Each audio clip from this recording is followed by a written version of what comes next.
Hey guys, welcome back to my another video of network.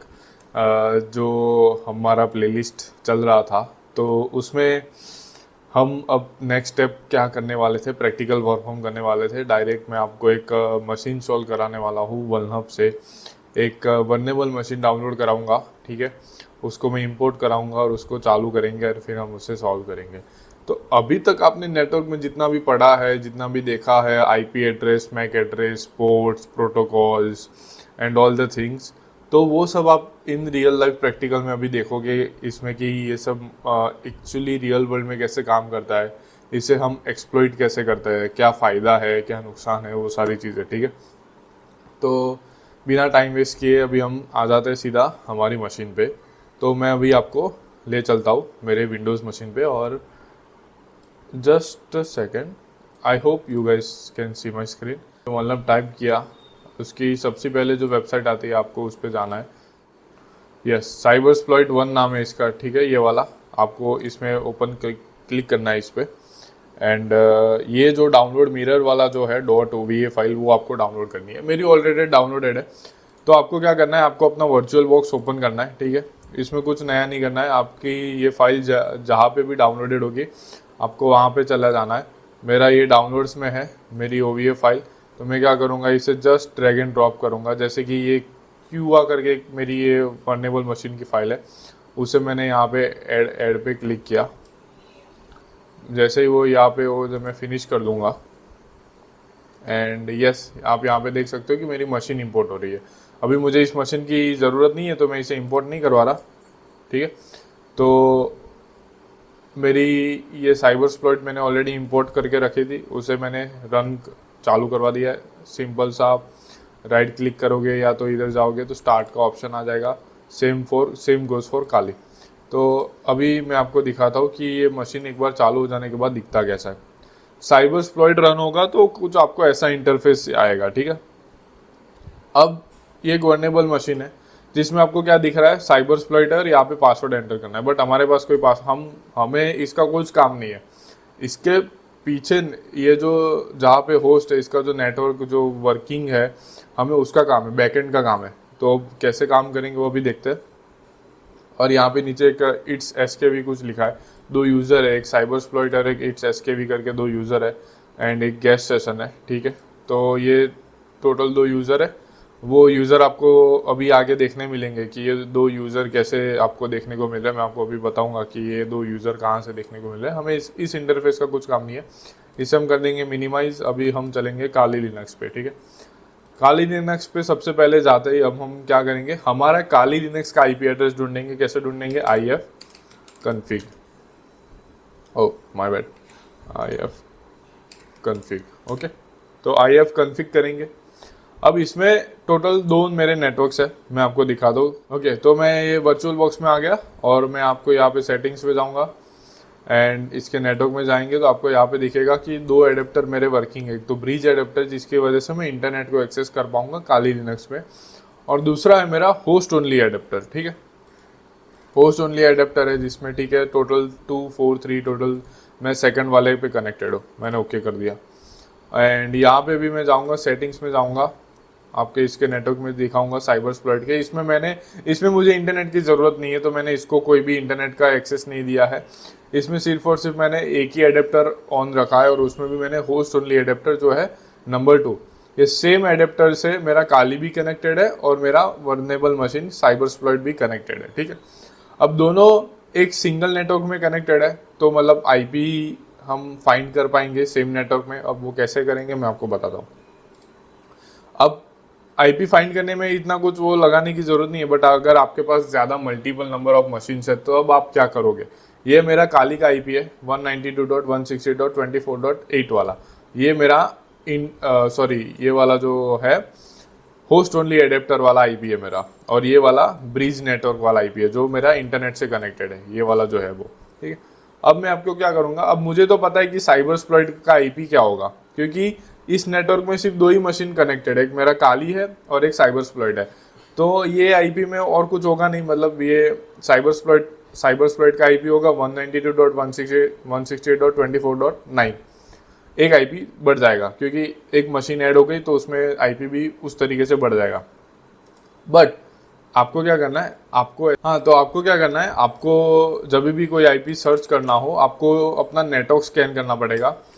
आप कैसे करोगे, ये इसका कमांड है नेट डिस्कवर करके, सुडो नेट डिस्कवर ये कमांड का नाम है।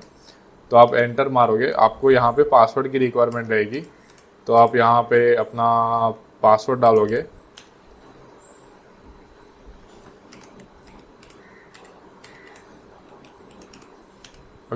ओके, सो पासवर्ड डाल दिया मैंने, तो इसने यहाँ पे आईपी स्कैन करने चालू कर दिया। अभी ये कौन से आईपी स्कैन कर रहा है, मेरे जो ब्रीज वाले जो नेटवर्क से जो मैं कनेक्टेड हूँ, आप देख सकते हो इसमें 192.1.8 वाला ये स्कैन कर रहा है, 24 वाला स्कैन नहीं कर रहा है ये। ठीक है, अब वो वाला स्कैन कराने के लिए क्या करना पड़ेगा, मुझे एक रेंज देनी पड़ेगी, मेरी स्पेसिफिक रेंज देनी पड़ेगी। तो रेंज देने के लिए क्या करूँगा मैं, -r 192.168.24.0/24। अब 0 क्यों डाला, क्योंकि यहाँ पे मेरे काली का आईपी वाला नंबर आएगा, ये ऑक्टेट जो है पीछे वाला ऑक्टेट हो, वहाँ पे मेरा 8 आएगा, 9 आएगा। 9 किसका आएगा, साइबरस्प्लॉइट का आएगा। 24 मतलब जो सबनेट जो यहाँ पे यूज़ कर रहे हो, तो यहाँ पे इस तरीके से आपको एक रेंज स्पेसिफाई करनी पड़ती है। अगर आपको कोई स्पेसिफिक रेंज में अपना नेटवर्क और तो होस्ट स्कैन करना हो तो ठीक है, इसे हम होस्ट स्कैनिंग बोलेंगे। मेनली आप सुडो नेट डिस्कवर करोगे तो आपको आपका जो भी बाय डिफ़ॉल्ट जो नेटवर्क से कनेक्टेड होगे वो स्कैन करना चालू कर देगा। ठीक है, तो जैसे यहाँ पे आपको दिखा रहा है, अभी आप ये होस्ट स्कैनिंग का कॉन्सेप्ट समझ चुके, तो इसे मैं कर देता हूँ बंद। अब हम क्या करेंगे कि हमें हमारा आईपी पता चल गया है, साइबरस्प्लॉइट का आईपी क्या है। तो मैं क्या करूँगा, nmap स्कैन करूँगा। सबसे पहले nmap स्कैन करूँगा, इसमें एग्रेसिव स्कैन कर दूँगा, और मुझे और कुछ अभी करना नहीं है, तो मैं सीधा 192.168.24.9 करके एंटर मार दिया मैंने। nmap क्या है मैं आपको बता देता हूँ। nmap एक नेटवर्क स्कैनिंग टूल है। आप इसमें अपनी वेबसाइट की URL डाल सकते हो, आप अपना आईपी एड्रेस डाल सकते हो। तो बेसिकली nmap क्या करेगा, nmap आपका नेटवर्क जो भी है, ओपन पोर्ट्स है, उसकी जितनी भी इंफॉर्मेशन है वो सारा आपको निकाल के दे देगा। उसके अंदर बहुत सारे अलग अलग ये उसका आउटपुट आ चुका है, मैं अभी आपको थोड़ी देर में समझाता हूँ। इसके बहुत सारे कमांड आता है, जैसे अभी मैंने -a यूज़ किया था। -a का मतलब होता है एग्रेसिव स्कैन। अब मुझे उसमें स्टिल स्कैन करना है तो मैं -ss करूँगा। मुझे उसका वर्जन जानना है तो मैं -sv यूज़ करूँगा। मुझे उसका कुछ उसकी कोई स्क्रिप्ट यूज़ करनी है तो मैं -sc यूज़ करूँगा। और मुझे ऑल पोर्ट स्कैन करना है तो -p यूज़ करूँगा। ठीक है, जिसमें 65,000 जितने भी पोर्ट्स है वो सारे के सारे स्कैन करेगा, बट वो बहुत ही टाइम कंज्यूमिंग प्रोसेस है। सो ऑल पोर्ट स्कैन करने की जब तक रिक्वायरमेंट ना हो तब तक मत करना। ठीक है, तो ये हटा देता हूँ मैं, और यहाँ पे मैं -t4 यूज़ करूँगा। t4 का मतलब होता है कि मैं इसकी थ्रेड बढ़ा रहा हूँ। थ्रेड मतलब मुझे थोड़ा फास्ट आउटपुट चाहिए, जल्दी से जल्दी चाहिए। बाकी अगर आप t4 वगैरह यूज़ नहीं करोगे, आप जितने फ्लैग्स यूज़ करते जाओगे, चाहे -a, -s, SS, SV, SC सब कुछ आप डालते जाओगे जितने भी है, और फिर उसमें -t4 का यूज़ नहीं करोगे या तो कुछ नहीं करोगे, तो टाइम कंज्यूमिंग लेगा, स्कैनिंग करेगा अच्छे से और आपको रिजल्ट देगा। ठीक है, पर अगर जल्दी से चाहिए तो मैं फिर यहाँ पे मेरा IP एड्रेस डाल सकता हूँ। आपका जो भी IP एड्रेस है आप यहाँ पे डाल सकते हो और ये वाला स्कैन आप कर सकते हो। बट मुझे अभी सिर्फ एग्रेसिव स्कैन करना था। एग्रेसिव स्कैन में मुझे जो रिजल्ट चाहिए था वो मुझे मिल जाएगा। मुझे क्या जानना था कि इसके अभी कौन से पोर्ट ओपन है। इसके 2 पोर्ट ओपन है। मेन पोर्ट जो मैंने आपको पहले भी कहा था पोर्ट्स एंड प्रोटोकॉल वाली वीडियो में, कि जो एक SSH वाला है और एक HTTP वाला HTTPS वाला है, वो आप मेनली कॉमन पोर्ट्स आप देखोगे किसी भी मशीन में कहीं पे भी वो ओपन ही मिलेंगे आपको। मेनली SSH ओपन नहीं होना चाहिए, बट ये वर्नेबल मशीन है तो इसमें SSH वाला पोर्ट ओपन मिलेगा आपको। और यहाँ पे एक HTTP वाला पोर्ट ओपन है, मतलब HTTP से हम समझ पाएंगे कि इस पर कोई वेब सर्वर रन हो रहा है।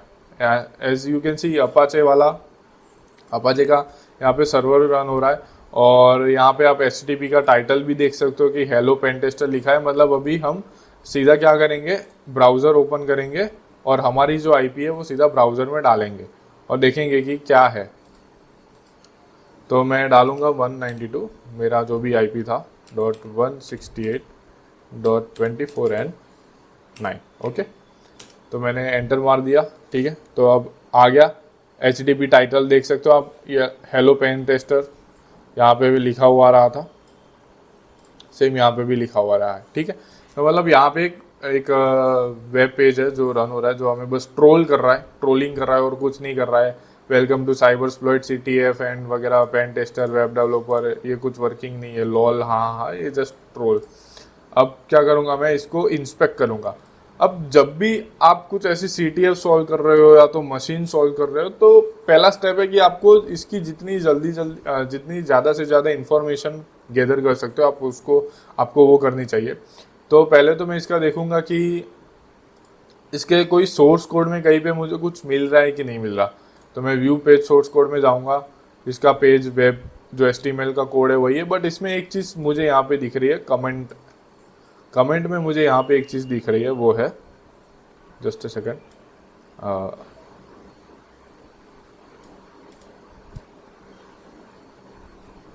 हाँ, अब आई गेस आप सबको भी दिख रहा होगा कि मैं किसकी बात कर रहा हूँ। कमेंट में यहाँ पे किसी ने लिखा है user name it's SKV, user name it's SKV। अब ये यूज़र नेम हमने पहले भी देखा हुआ था साइबरस्प्लॉइट में, ये वाला हमको पता था कि एक यूज़र नेम तो है, बट अब इसका करना क्या है, यूज़र नेम है हमारे पास पासवर्ड नहीं है, तो पासवर्ड कैसे लाएंगे। तो अब हम क्या करेंगे, इसे मिनिमाइज कर देते हैं। ठीक है, अब हमें पता चलेगा कि एक इट्स SKV करके एक यूज़र है, अब उसका क्या करेंगे। अब हम आगे जाएंगे। अब मैं इसका वो करूँगा, अब मुझे पता चल गया कि एक है, बट मुझे इसकी हिडन डायरेक्टरीज फाइंड करनी है। क्या करना है, हिडन डायरेक्टरीज फाइंड करनी है। तो मैं यहाँ से ये Ctrl+C कर देता हूँ, इसे कॉपी कर लूँगा। अब मुझे इसकी हिडन डायरेक्टरीज फाइंड करनी है, ये वेब पेज की हिडन डायरेक्टरीज मतलब क्या होता है मैं आपको भी बताता हूँ। न्यू टैब में जाएंगे, DIRB टूल का यूज़ करूँगा मैं। आप चाहे तो गो बस्टर भी कर सकते हो और वो सब भी कर सकते हो, फेरोक्स बस्टर आता है, गो बस्टर आता है, multiple tools are there to find hidden directories of any IP address और web URL। Okay, so you can also use that tools. आगे कभी हम वो वाले टूल्स का भी यूज़ करेंगे, आज मैं ये वाले टूल का यूज़ करता हूँ। तो मैंने इसको डाल दिया डायरेक्टरी बस्टिंग पे। ठीक है, अब डायरेक्टरी बस्टर क्या करेगा मैं आपको तब तक समझा देता हूँ, इसका रिजल्ट आए जब तक, कि इसके पास एक नंबर ऑफ कीवर्ड्स होते हैं। तो वो हर एक कीवर्ड को टेस्ट करेगा, जो कॉमन कीवर्ड्स होते हैं, जैसे कि index.html आप यहाँ पे देख सकते हो, robot.txt और वो सारे। तो वो IP एड्रेस है, उसके पीछे वो कीवर्ड्स को डालेगा, सर्वर को भेजेगा। एंड अगर सर्वर के साइड से कोई भी रिस्पॉन्स आता है, अगर वो एरर आती है, एरर, या तो अगर वो 200 ओके रिस्पॉन्स कोड आता है, तो 200 ओके वो सारा निकाल के हमको दे देगा। कि जैसे कि आप यहाँ पे देख सकते हो कि इसमें एरर आ रही थी, कोड 403 बता रहा था, फिर भी उसने CGI बीन करके एक डायरेक्टरी है, हिडन डायरेक्टरी, वो आप यहाँ पे देख सकते हो। एक हैकर करके एक डायरेक्टरी है, उसमें कोड 200 ओके बता रहा था, वो भी। बट ये सब अपना काम का नहीं है, हमारे काम का क्या है, ये एक हिडन डायरेक्टरी है HTTP robot.txt करके। क्यों काम की है, अब मेनली robot.txt ऐसी डायरेक्टरी है, वो हिडन इसलिए होती है कि उसमें किसी डेवलपर ने, अगर आप रियल वर्ल्ड में भी देखने जाओगे तो कई वेब URL पे आपको ये वाली फाइल आपको दिख जाएगी। आप डायरेक्टली स्लैश मार के robot.txt, अगर कॉमन फाइल है, आपको डायरेक्टरी बस्टिंग करने की भी ज़रूरत नहीं, आपको चेक करना है तो आप पहले मैनुअल टाइप करके चेक कर सकते हो इस चीज़ को। बट अगर अभी तो मैं आपको सिखा रहा हूँ कि डायरेक्टरी बस्टिंग को क्या बोलते हैं, कैसे करते हैं, इसलिए मैं आपको टूल का यूज़ करके बता रहा हूँ। तो मैं यहाँ पे लिखूँगा robot.txt, लिखा मैंने, एंटर किया।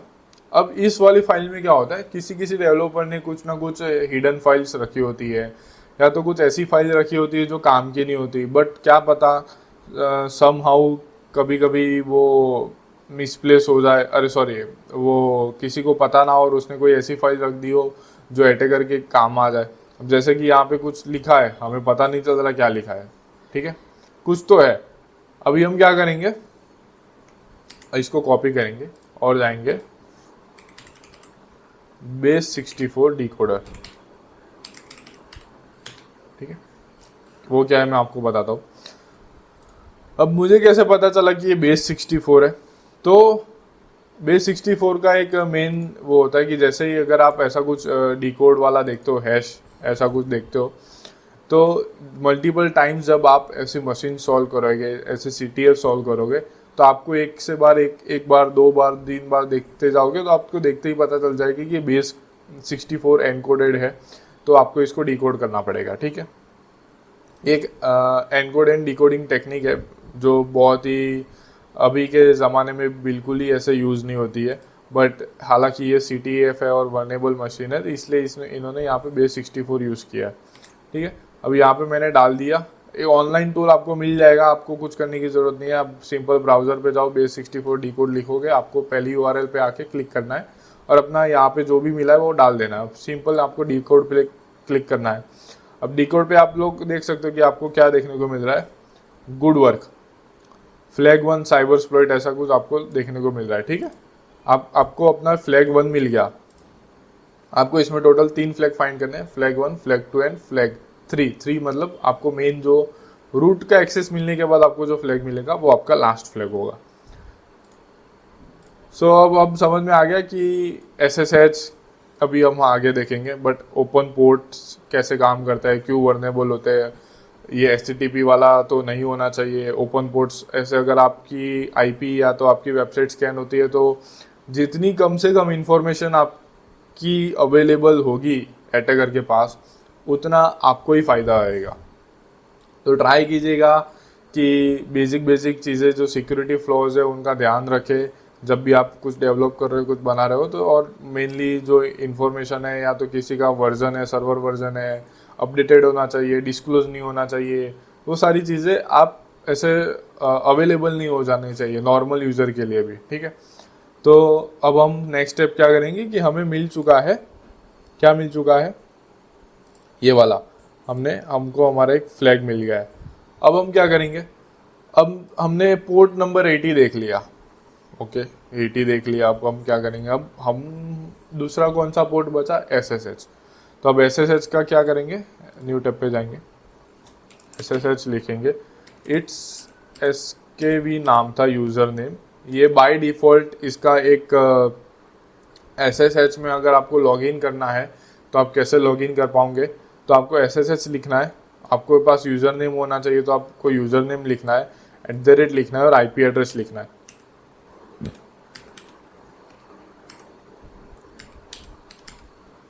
ठीक है, आपको IP एड्रेस लिखना है, एंटर करना है, एंटर मारोगे आप, उसके बाद पासवर्ड मांगेगा। ठीक है, अब हमारे पास पासवर्ड तो है नहीं, मैंने तो डायरेक्ट SSH लिख दिया। अब ये पासवर्ड की रिक्वायरमेंट कर रहा है, पासवर्ड कहाँ से लेके आऊँ मैं।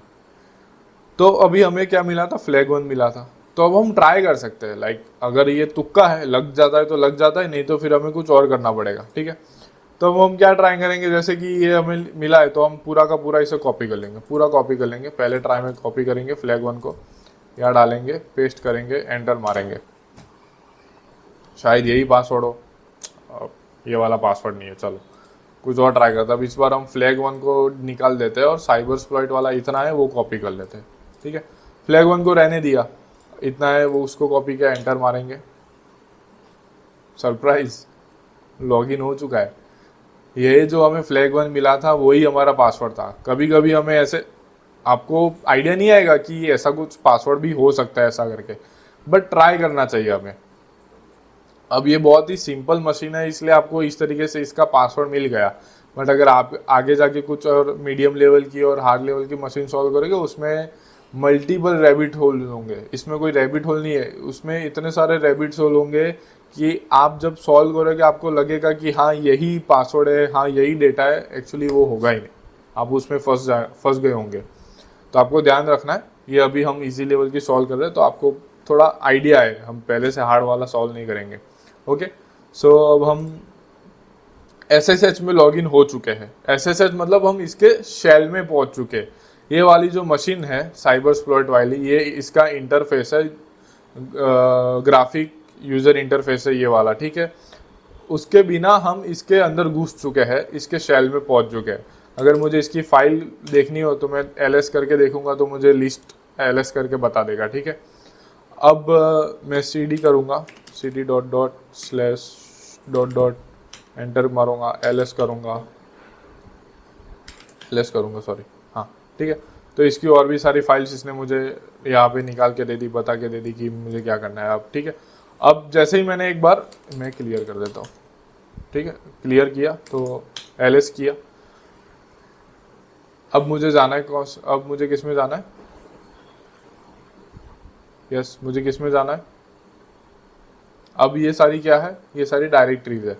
अब मैं इसमें से एक एक करके डायरेक्टरीज ढूंढने बैठूंगा, देखूंगा कि क्या है क्या नहीं। उससे बेहतर है कि मैं सीधा होम में, मैं सीडी होम में जाऊंगा, जो वेल नोन डायरेक्टरीज होती है आप उसमें चले जाओ, सीडी होम करो, एलएस करो, उसमें 2 यूज़र है, ठीक है। तो सीडी में इट्स एसकेवी वाले यूज़र में जाऊंगा, एलएस करूंगा। अब उसमें मुझे क्या दिख रहा है, मेरा दूसरा फ्लैग दिख रहा है, मुझे क्या दिख रहा है, मेरा दूसरा फ्लैग दिख रहा है। तो मैं इसे ओपन कैसे करूंगा, कैट कमांड से ओपन करूंगा, कैट कमांड से मैं इसे ओपन करूंगा।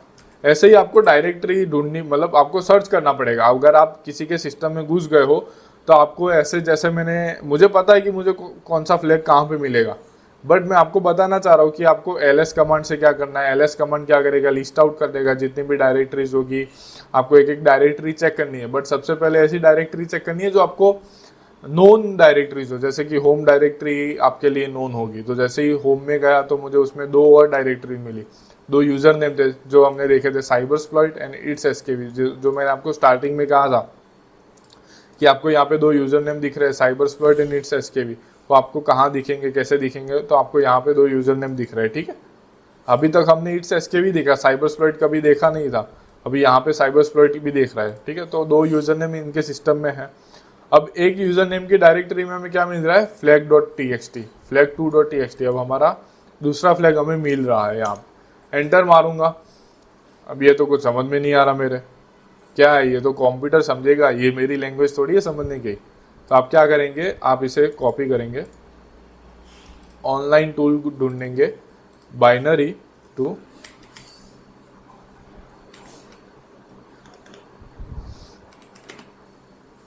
ये रहा, बाइनरी टू टेक्स्ट ट्रांसलेटर करना है आपको। सिंपल क्या करना है, ऑनलाइन टूल मिल जाएगा, बाइनरी टू टेक्स्ट ट्रांसलेटर मिल गया, ओपन हुआ, कॉपी किया, मैं यहाँ पे कन्वर्ट पे क्लिक करूँगा, कन्वर्ट पे क्लिक किया, दूसरा फ्लैग हमें मिल गया, good work, flag two cybersploit save, ठीक है।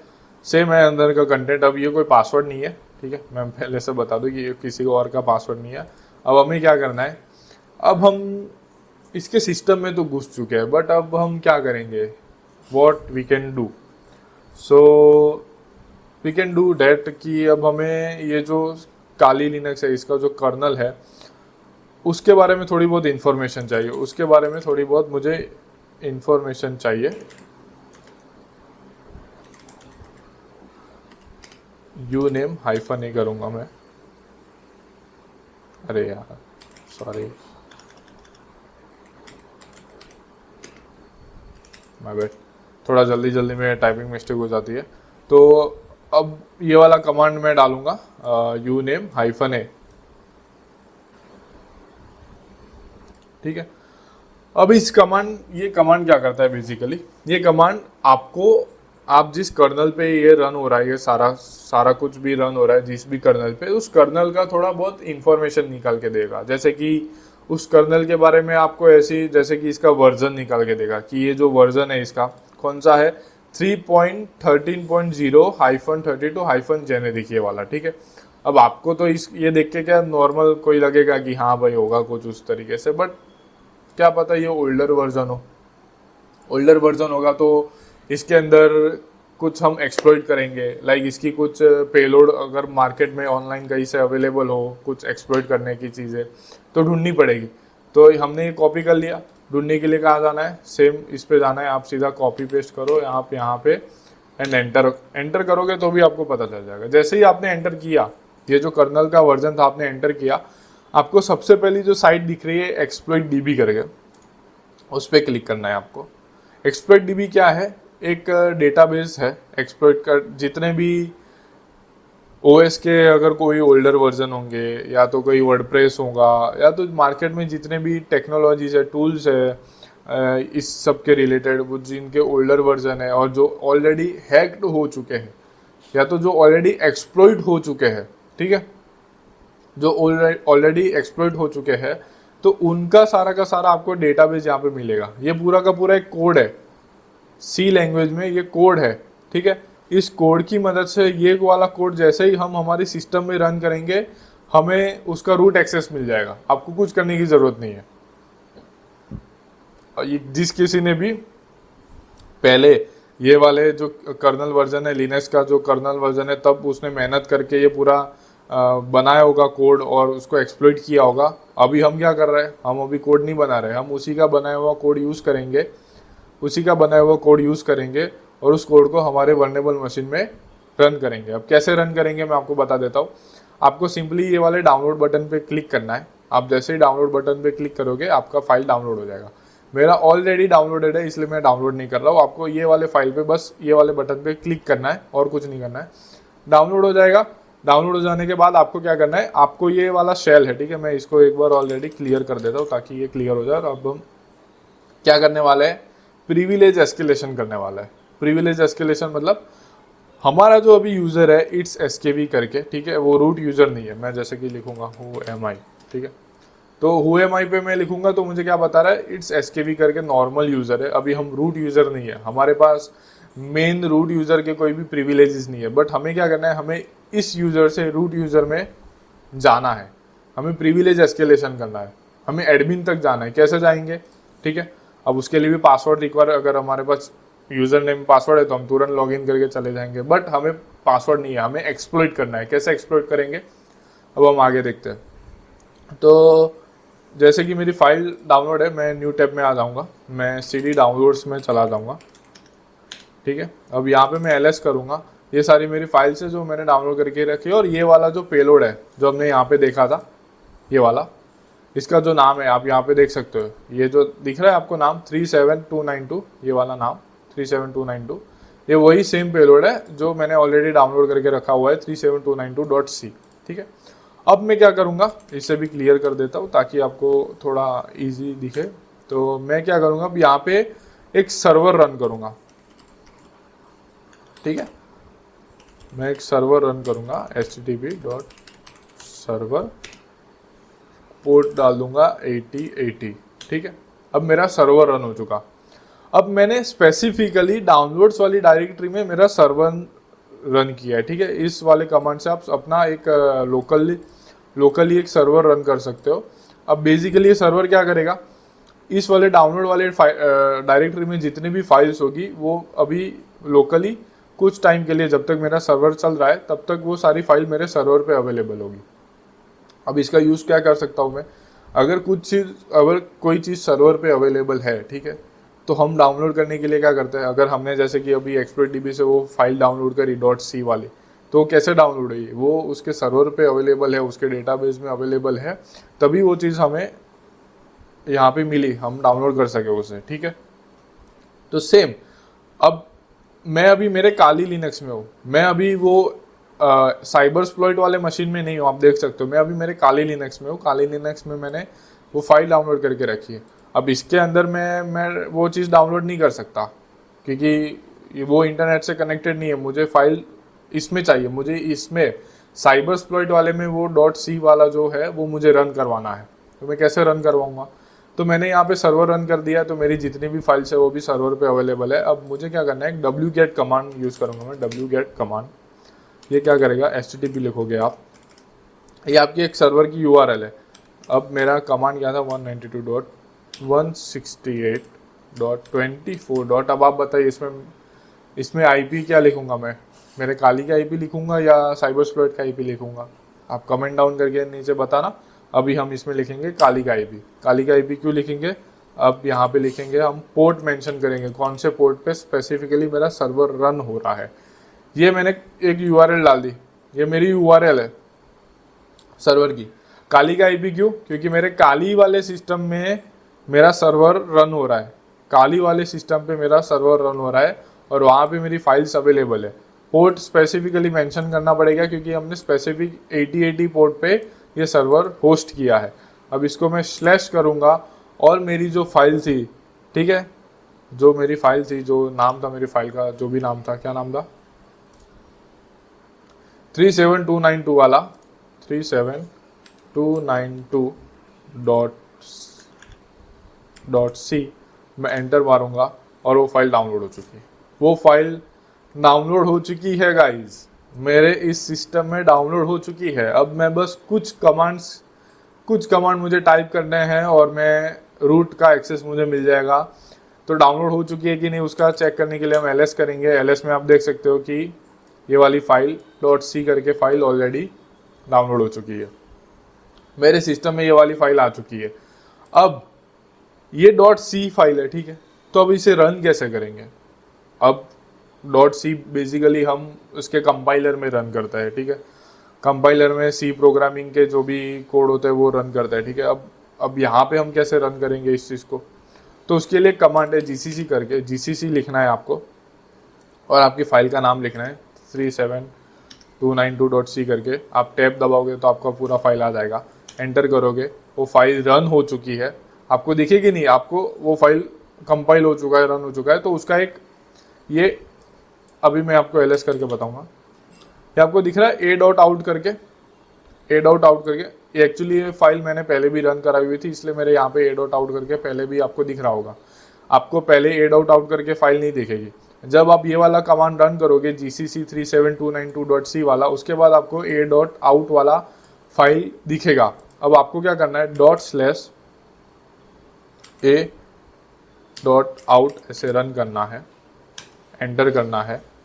एंटर करते ही वो जो पेलोड था, जो ये .c वाला जो था, हमने ये पूरा देखा, वो हमारी सिस्टम में रन हो चुका। इसके कर्नल ने वो .c वाली फाइल रन कर दी और इसके अंदर जो वर्नेबिलिटी थी, जो जिसकी वजह से हम वो पेलोड का यूज़ करके प्रिविलेज एस्केलेशन कर सके, वो हमने एक्सप्लॉइट कर दी उस वर्नेबिलिटी को। सिंपल सा एक सी प्रोग्रामिंग वाला जो फाइल था वो रन किया और हमने प्रिविलेज एस्केलेशन ले लिया। अब मैं यहाँ पे लिखूंगा who am I and enter मारूंगा। तो जैसे कि आप यहाँ पे देख सकते हैं कि मैं रूट यूज़र बन चुका हूँ। पहले मैंने हु एम आई लिखा था तो मैं क्या था, इट्स एसकेवी नॉर्मल यूज़र था। अब मैंने यहाँ पे वो पेलोड वाला रन किया एंड मैं यहाँ पे क्या बन चुका हूँ, रूट यूज़र बन चुका हूँ गाइज। आप भी ये स्टेप्स फॉलो करोगे, आपको भी मज़ा आएगा। आप ऐसी जब छोटी छोटी CTF सॉल्व करोगे तो आपको भी थोड़ा वो लगेगा कि एक्सप्लोर करने की इच्छा होगी कि हाँ एक सॉल्व की, अभी दूसरी में सॉल्व करूँ। आप वनहब पे जाओगे, आपको वनहब पे नंबर ऑफ मशीन्स मिल जाएगी। आप जस्ट जाओ, उसके होम पेज पे कोई भी जाओ और कोई भी एक डाउनलोड करो और उसे सॉल्व करने का ट्राई करो, ठीक है। तो हुएमआई पे चले गए हम, अभी हम रूट पे आ गए। बट अभी एक लास्ट फ्लैग, जैसा कि मैंने कहा था कि लास्ट फ्लैग ढूंढना बाकी है। अब मैं ls करूँगा, ठीक है। अब ls करूँगा तो मैं अभी कौन सी डायरेक्टरी में हूँ, मुझे यहाँ पे कोई भी न्यू फाइल नहीं दिख रही है, मुझे बस ये पुरानी फाइल्स दिख रही है flag2.txt करके, जो ऑलरेडी हम देख चुके हैं। तो अब मुझे ये वाली डायरेक्टरी से बाहर आना है। मैं कैसे आऊँगा, cd // करूँगा तो मैं ये जो दो डायरेक्टरीज थी, एक डायरेक्टरी से दूसरी डायरेक्टरी में तुरंत 2 डायरेक्टरी से बाहर आ चुका हूँ। मैं ls करूँगा। अब यहाँ पे आप देख सकते हो कि मैं अभी मेन डायरेक्टरी में हूँ। जो पहले हम होम में गए थे, होम में जाके हमें 2 यूज़र मिले थे। अब मैं सीधा अब मैं जाऊँगा कौन सी डायरेक्टरी में, अब हम रूट यूज़र है तो रूट वाली डायरेक्टरी में जाएंगे। तो मैं सीधा जाऊँगा cd रूट, cd का मतलब होता है चेंज डायरेक्टरी। एंड यहाँ पे भी मैं ls करूँगा, ls का मतलब होता है लिस्ट। अब ls-al भी कर सकते हैं।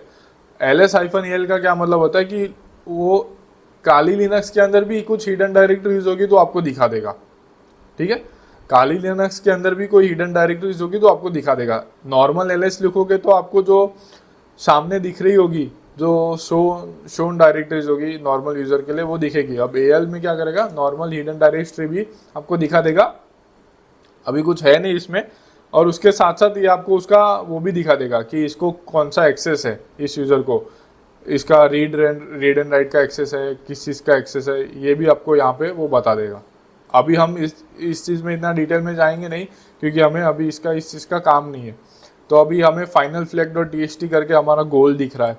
तो मैं सीधा जाऊँगा, कैट करूँगा फाइनल flag.txt, मैं एंटर मारूँगा एंड वो हो, कॉन्ग्रेचुलेशंस गाइज, आपने साइबर एक्सप्लॉइट नाम का जो CTF था हमने सॉल्व कर दिया है। बहुत ही सिंपल CTF था, बहुत ही इजी था।